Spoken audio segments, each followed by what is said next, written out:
Hey everybody, it's Boardman21, and in this video we're going to do an update to the Necromancer speedrun / arena pusher build that we had from the last patch. We've updated it.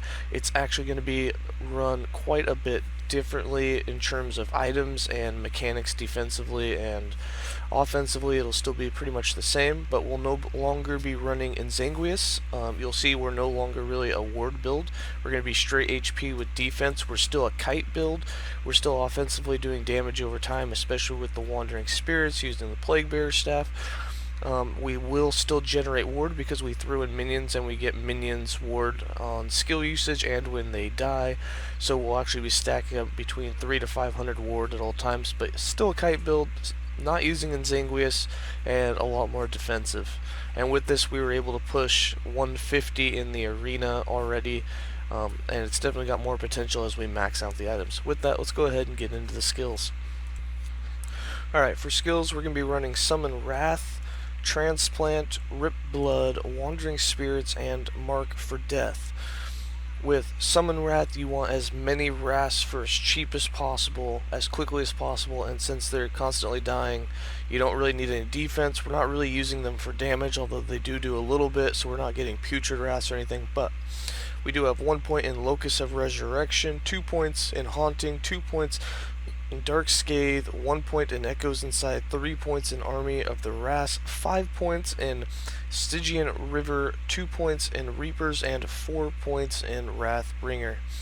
For Transplant, we are still using Transplant to cast 3 Rip Bloods, and we are also using it to generate mana back. With this, we have 1 point in Acolyte's Fervor, 3 points in Dance of Blood for those Rip Blood cast, 2 points in Sadism, 3 points in Pale Blood. This is for 30% mana back. You're definitely going to want this. And now that we're a health build and all of these things increase health cost, we want the health regenerated back.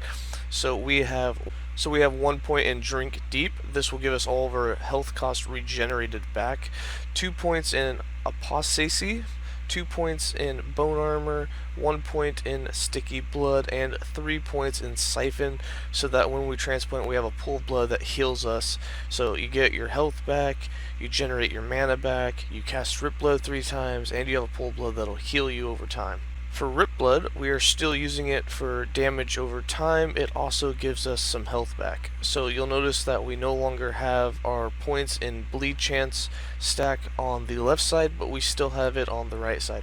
So we still do the double blood splatter. We have 1 point in Eviscerate, 5 points in Splatter, 2 points in Crimson Flood, 1 point in Revile, and 5 points in Septic Blood, 2 points in Hemophancer, and 4 points in Quenching.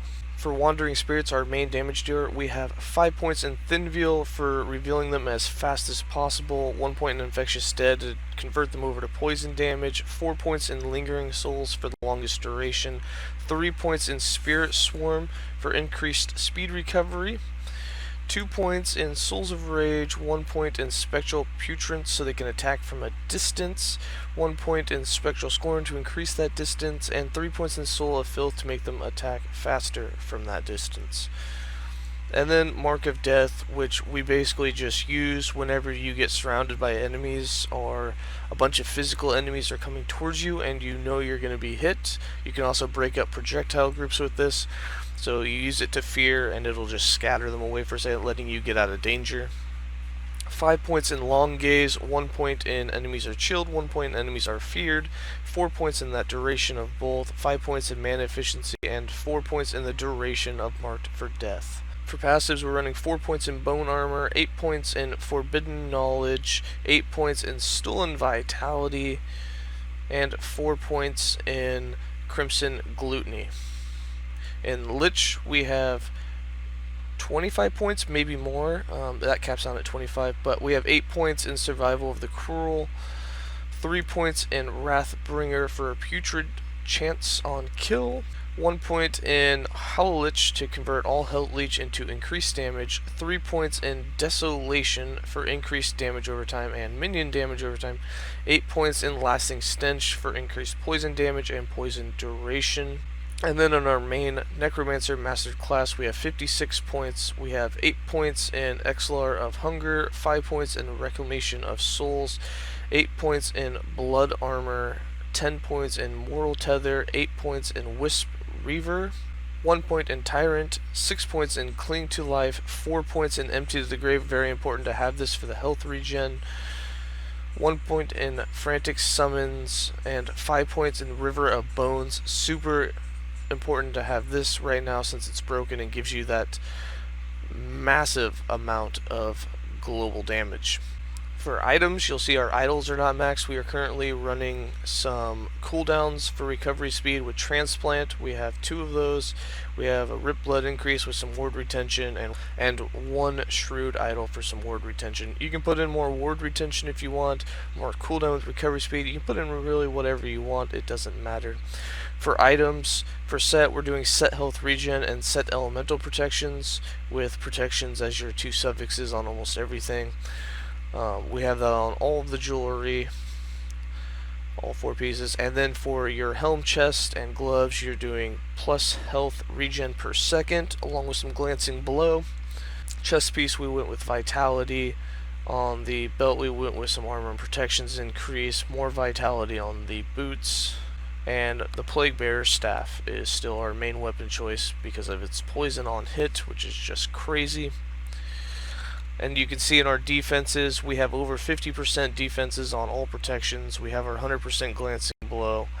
And right now we have 321 health regen, but as we get minions, so the way this works is you'll summon them, you'll transplant to get all your mana back, and as we summon those, you can have, we'll have about 30 of them at all times. And you'll see as we transplant, we get our mana back, so that's how you'll be able to sustain it. And once you get up to about 30 like we have there, you'll see we're at 430. You can get up to 450, maybe a little bit higher. Yeah, 450 health regen a second is about the max that you'll get to. You can also go for idols. If you went with 16 1x1 idols for health regeneration, you'd be well over 500 health a second. And with that, I'm just going to leave you guys with some gameplay of both arena runs and some Monolith of Fate runs. Many of you who have done this build know that Wandering Spirits can stutter your movement. That tends not to happen in the arena anymore, but on maps it seems to still happen quite a bit. So you do get stuck on your Wandering Spirits when you're in Monolith of Fate. However, in the arena it seems to run perfectly smooth. So I don't know what they did that makes that happen, but that's just how it is. And lastly, you'll see we generate all this ward once the minions start disappearing. So as long as you're kiting and staying away, you'll get your ward and have some protections and still stay pretty high on protection so you don't get one hit.